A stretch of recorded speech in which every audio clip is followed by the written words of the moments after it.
So dinner tonight is David Rocco pizza. Woo! Love David Rocco pizza dough. The best. So I put some Parmesan cheese on top of the mozzarella, and I cut some basil up from my garden. I'm very happy that the boys do like basil.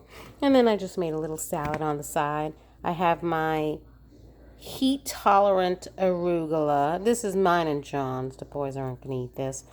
Then there's some spinach from the CSA. And then I have some of that Boston lettuce from Costco and some fresh tomatoes from the CSA. And then we have assorted oils and vinegars. And that is dinner tonight. Let the frenzy begin. Michael's going in for the first piece. He didn't know how to attack it. He used a spatula and went with his hand and still got burnt. Sean's going in next. Going for the edge, the corner. Making sure the cheese gets pulled nicely. Oh, look at that cheese pull. I think that was the biggest slice. Look at that. Delicious. See, the crust is still soft, but it has like a crunch on the bottom, just like New York. Hey guys, so my lunch today is a leftover sweet potato because that was just so good. And I have leftover the Goya red beans and sauce, so Puerto Rican beans. I'm gonna put those on there. Now I gotta heat this up.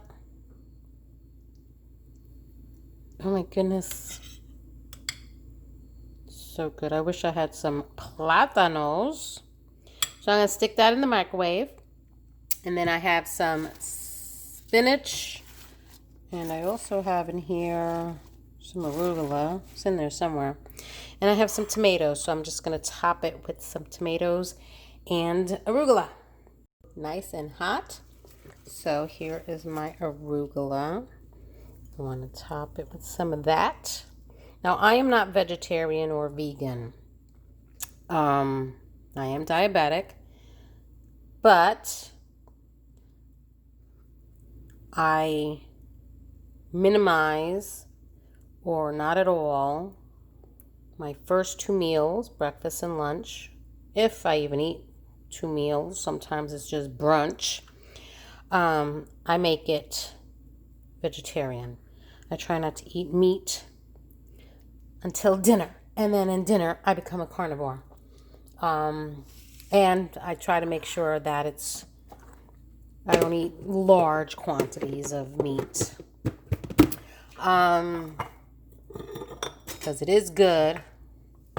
And then I'm going to drizzle this with some garlic oil, which I have to hold down. A little bit of garlic oil. And then I have this orange and vanilla, cara orange vanilla vinegar, white balsamic vinegar. And I just want to put a little bit of that. Ta-da! Look how pretty. That's my lunch. Hey guys. So tonight for dinner is going to be sausages, peppers, and onions. I have an onion in here. I have an onion in here. A couple onions. I'm going to have that over pasta. And that's dinner tonight. So I cut the sausages into pieces, getting them brown.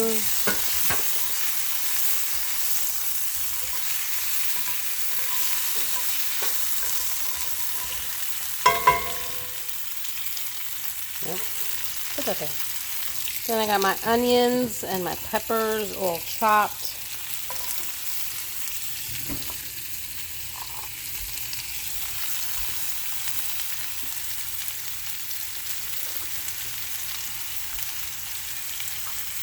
Beautiful peppers from the CSA. I like more onions and peppers because peppers have such a strong flavor.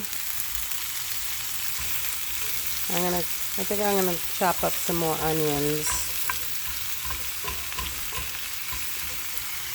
So I chopped up more onions. Ooh, voice crack. Yeah.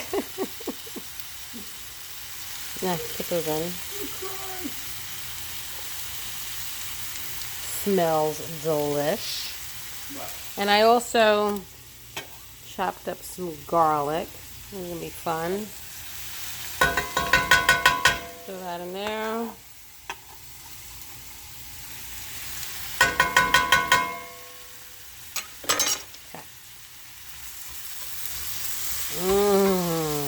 Onions, peppers, and garlic. I don't know what smells better. Maybe coconut. Coconut smells better. Actually, it could be up there. Same level. Alright. So that's going to cook. These are going to wilt down. I have my water trying to get hot. Oh, it is hot. I can see the steam now. And I'll cook the pasta. And it's such a simple dish. I mean, I don't think it even needs salt. Maybe just a little bit on the vegetables. And then I'm actually going to add a little marinara sauce. And then it goes on the pasta. I'm going to put a little bit of salt.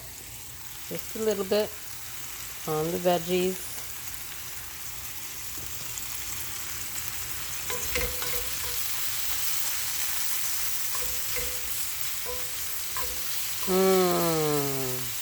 Nice.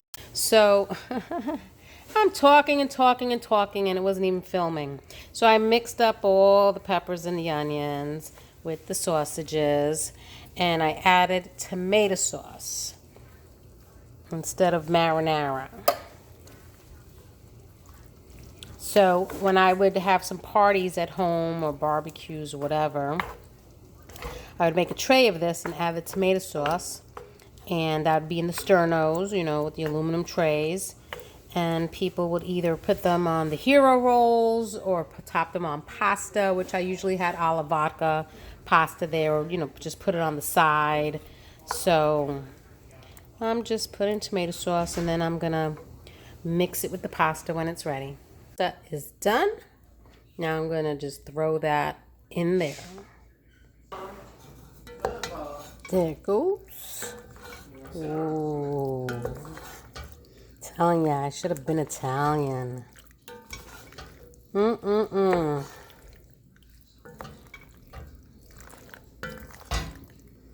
It's funny because living here in Tennessee and we have New York accents, a lot of people think we're Italian. And there's no Italian in either our families. John's family married a lot of Italians and grew up in a predominantly Italian neighborhood. So they kind of grew up Italian, you know. He's like one of the only ones that didn't marry an Italian in his family. He went Puerto Rican. And then I moved out to Long Island and just adopted the Italian culture.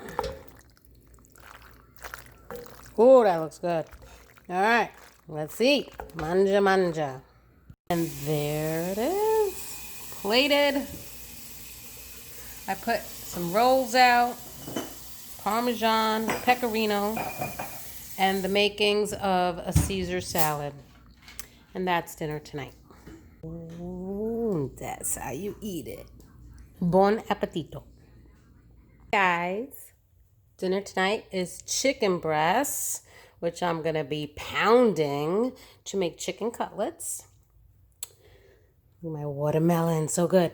Anyway, I'm going to pound the chicken cutlets today. Sometimes I skip that step just out of pure laziness, and it's also messy sometimes because, you know, you don't want chicken splattering everywhere, salmonella. But I figured a little extra treat today. So my Costco chicken breasts, I'm going to pound them, I'm going to egg them, bread them, and fry them up. And then penne alla vodka. The boys are requesting that classic comfort food that we love so much. So chicken breast with penne alla vodka. So I tucked plastic wrap under this side so that I keep this hand chicken free, So when I need to remove it, I open it with this hand, close it with this hand, and then I'll use my left hand for touching the chicken and then wash in between and not touch anything else with that left hand. But I got my mallet, use the flat side. I am going to need 2 hands. These are still a little bit frozen, but you could pound right through that. So I'm going to get these a little flatter and uniform. This one was big, so I cut it in half. Yeah, that one's a little frozen. But I'm going to pound right through it. Throw them in there, and then egg and bread them. I have my eggs beaten. I have my plain breadcrumbs with my Italian seasoning blend of oregano, basil, rosemary, parsley, and garlic chives. And I like to use plain breadcrumbs because they have less salt than the flavored Italian seasoning breadcrumbs. There's more sodium in the flavored ones. So I'd rather add my own flavor and have the less salt. Yep, that's what I do. So I got my chicken all pounded. It's a lot of work, especially when it was a little frozen. I pounded the crap out of this. But it makes it more tender. I did have a subscriber one time ask me, how do you get your chicken to be tender and not, dried out? And pounding it tenderizes it. So you don't have to worry about the cooking process. There you go. That's one. Whole bunch more to go.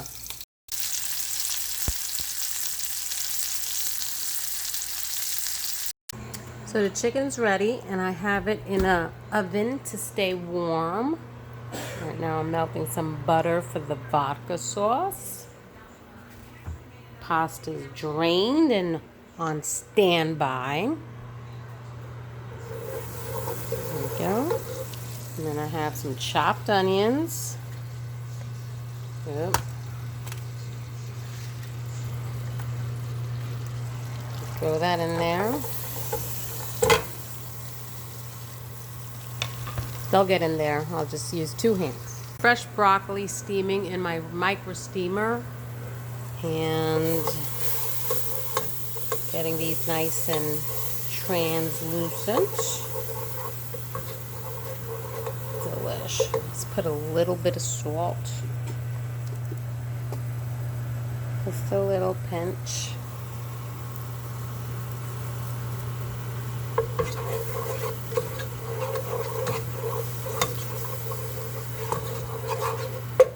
Let those cook down, and then I have 2 cans of tomato sauce.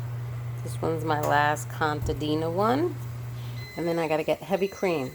That's nice and soft. Let's put the sauce.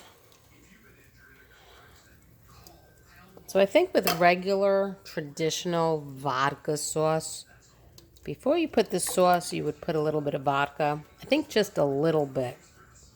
I don't know how much it actually enhances the flavor, but you let the alcohol burn off before you add the sauce and everything.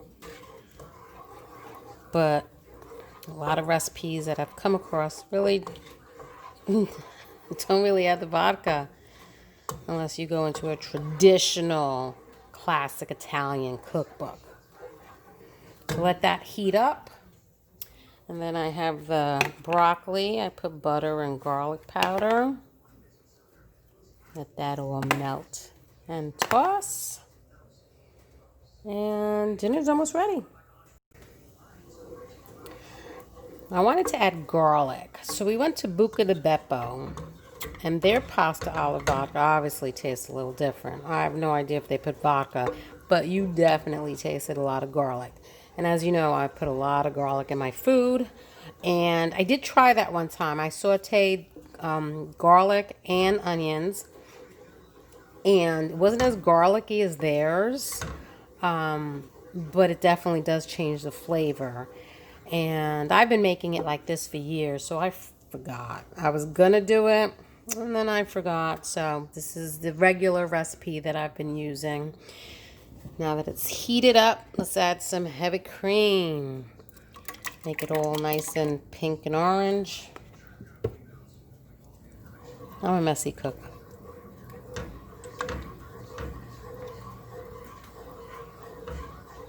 That was probably about a cup.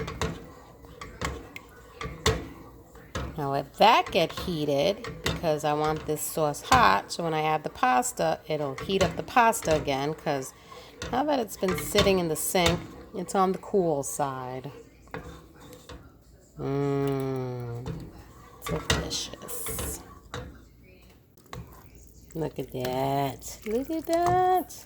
So let the pasta heat up again and then I'll serve the boys. The men. Got Parmesan. Nope. Pecorino. I don't know why I keep calling it Parmesan because I'm always buying Pecorino. Pecorino Romano cheese on the table. And I just got to heat up the broccoli again because that also cooled down. I did that a little too soon. But dinner is ready. There is dinner. Nice. Buon appetito. Guys, so tonight for dinner, I'm going to be making meatloaf, but not my traditional meatloaf. I had gotten this from the Savory Spice Shop. One of the Spice and Easies where they give you the seasoning packet and they give you the instructions. So you just need ground beef, breadcrumbs, eggs. It's a 7-onion barbecue meatloaf, and the boys like the barbecue sauce on the meatloaf because I do that with my own. And basically it's the same. It's literally just the seasoning, the breadcrumbs. They said water, but I'm gonna put milk. The beef, eggs, salt, pepper, and then I guess you glaze it with the barbecue sauce. So I happen to have this barbecue sauce. It comes with it, and it must have fallen out. I thought it was like a free sample. Now I just found out it's not. It probably was right in there, and it fell out in the bag. Isn't that funny? So they do give you the barbecue sauce, and they do give you the spice mix. So, yeah. Gonna make this meatloaf and see what it tastes like. I bet you, because I know the onion dip that they sell is 7-onion dip for the potato chips. So it's probably the same type of seasonings and stuff like that. It's probably gonna taste like the Lipton like French onion soup mix if you put it in meatloaf. So that's probably what it's gonna taste like. But we're gonna give that a try. Something different because sometimes you just need to change it up. And then I got some potatoes. I'm going to dice them, season them, and roast them as well. So that is dinner tonight. So my meat was like 3 pounds, 62 ounces. 3.62 pounds. Sorry, not 62 ounces. And it says for 2 pounds of meat, I kind of tried to do it the best that I could. I got my 2 eggs. It does ask for breadcrumbs, but I'd rather use my breadcrumbs for like chicken cutlet and stuff. So I have some bread that no one wants to eat. It's been sitting here. So I'm just going to tear that up, throw that inside. Yeah, I have like no counter space here today. What the? So I tore up my bread, my stale bread, 2 eggs. And because I always do this to all my meatloaf, I add ground flaxseed, which is not part of the recipe, but I always add some. A little more. It adds omega-3s and fiber. Fiber, because my boys and my husband don't eat a lot of fruits and vegetables. And then it does ask for some milk. Pour that. And then the spice mix. And you know what? It does smell like the Lipton French onion soup mix. So we're just going to throw that in there. But look at all those onions. The French onion soup mix is just like brown gravy, powder, and onions. But look at all this green. Love it already. So I need my 2 hands, and I'm going to mix it. And I'm going to form it into more than one patty so it cooks a little faster. And then I'll dice up those potatoes next. Oh, there's the potatoes. That's already starting to sizzle because my oven only works at 425 and 450. Go figure. So, drizzling with olive oil.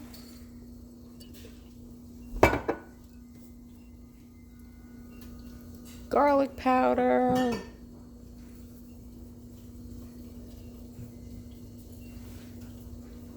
Love the garlic.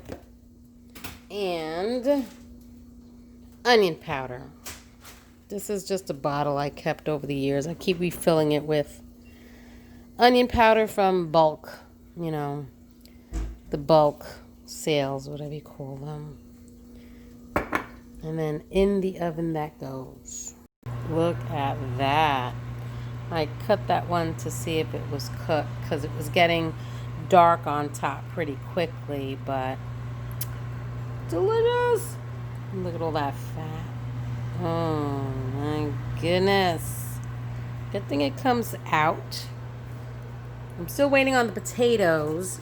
I like putting the potatoes on the stoneware because they get nice and crispy. But they're sticking to that tray. And they're not getting brown on top.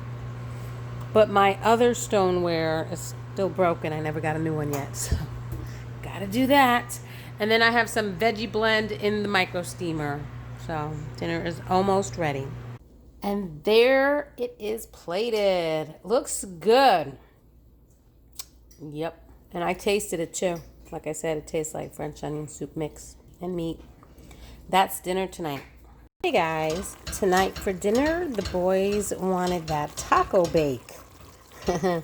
New family favorite.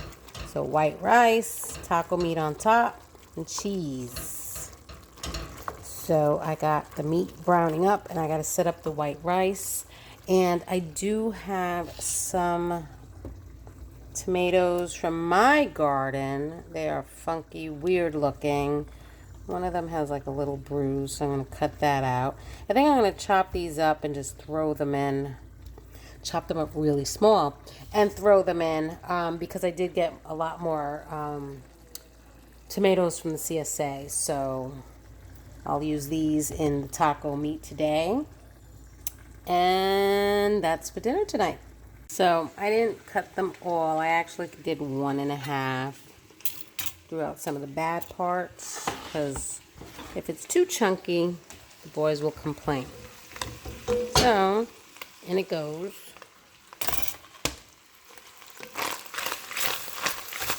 Oh, I'm going to have to lower that. Okay.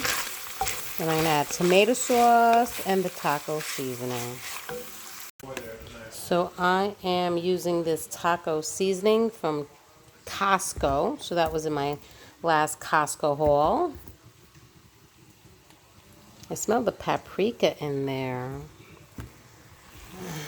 So let's, oh, I might need, you know what, let me do tomato sauce first. I love these cans because they're the pop-up lids, you know, pop tops. You don't have to use a can opener for them. So that's fun. Putting 2 to make it real saucy. And then,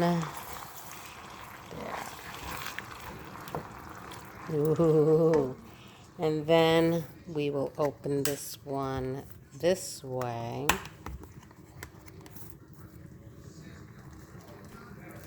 And let me just sprinkle it in.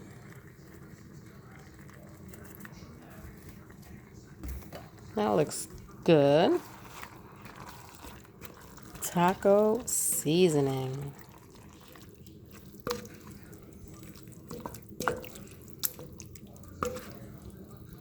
So let that simmer. My rice is cooking.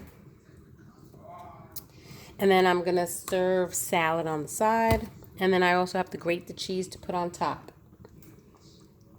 Okay, I had to add some water. I tasted it. It's a good blend. But obviously there's salt in it, I think. Yeah, pink Himalayan salt. And a little more than what I'm used to. Because I usually make my own taco seasoning blend and then, just add salt separately. My blend itself doesn't have salt, so that's definitely a little more than what we're used to. So I put some water in here to hopefully water it down a little bit. I might add more because it's pretty salty. I layered the rice and the taco meat like I've done, but this time I'm gonna add some tortilla chips. Let's do this. Crush them up.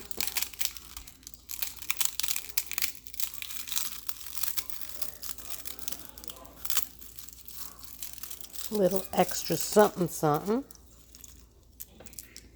Okay, I need to do this with 2 hands, but you get the idea. Look at that. Then, on top of the cheese.